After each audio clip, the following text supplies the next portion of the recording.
आज मैं आपको एक बहुत ही इंटरेस्टिंग किस्सा सुनाता हूँ ब्रांड कंसल्टेंसी का।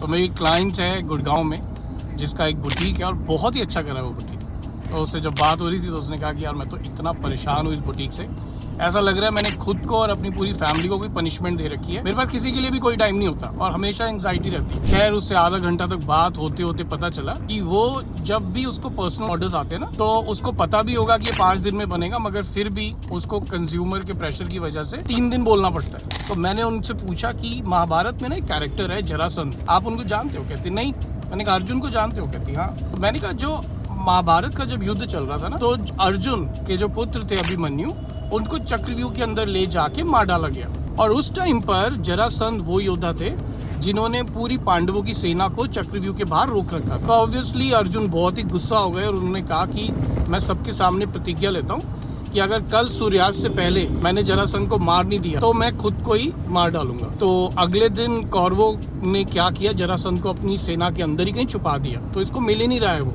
और उस दिन अर्जुन का ध्यान लड़ने के ऊपर था ही नहीं, वो तो सिर्फ बार बार देख रहा था कि कब सूर्यास्त हो जाएगा। तो ये देख के ना श्री कृष्ण ने अर्जुन को बहुत डांटा। उसने कहा कि तुमने इस तरह की बेफजूल क्यों प्रतिज्ञा की, जिसकी वजह से अभी तुम्हारा पूरा ध्यान जो है लड़ाई के ऊपर तो है ही नहीं और इतने एंग्शियस हो रखे हो तुम। तो मेरी क्लाइंट मुझसे पूछती कि पर ये मुझे क्यों बता रहे हो? मैंने कहा देखो, किसी भी ब्रांड का पहला जो रूल है वो है under promise and over delivery. मगर आप जो कर रहे हो वो ओवर प्रॉमिस करके अंडर डिलीवरी कर रहे हो।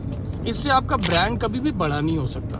तो आपका जो कंज्यूमर है वो अपना प्रेशर तो आपके ऊपर डालेगा ही। अगर सिर्फ एक ऑर्डर बचाने के लिए अगर आप उसको एक फेक डेडलाइन दोगे तो ऑब्वियसली वो पूरी एंजाइटी आपके ऊपर ही आएगी and most of the time आप उस डेडलाइन को पूरा कर भी नहीं पाओगे। इसलिए जो पहला रूल आपको बनाना पड़ेगा कि आप अपने कंज्यूमर को समझाइए कि ये इतने दिन तो लगेंगे। शायद इस वजह से आपके कुछ ऑर्डर्स आपको छोड़ने भी पड़े, मगर बहुत जल्दी ही आपके कंज्यूमर को समझ आ जाएगा कि जो डेडलाइन उनको मिली है उस डेडलाइन पर या उससे पहले ही उनका सामान उनको मिल जाएगा। तो इससे जो ट्रस्ट आपके ब्रांड के ऊपर आपके कंज्यूमर को होगा, उससे लॉन्ग रन में आपका ब्रांड बहुत बड़ा होने वाला है।